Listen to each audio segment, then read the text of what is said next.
哪一句闽南谚语说明狗对人的忠诚，也反讽人的无情无义？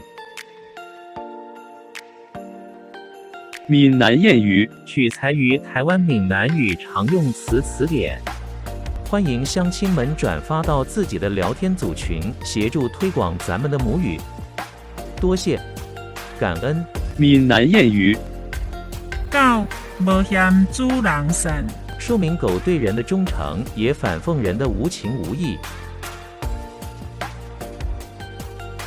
谢谢您的观赏，希望您会喜欢我为您制作的影片，请支持我，点击 subscribe， 然后再单击小铃铛，请点击下面观看同一系列的影片。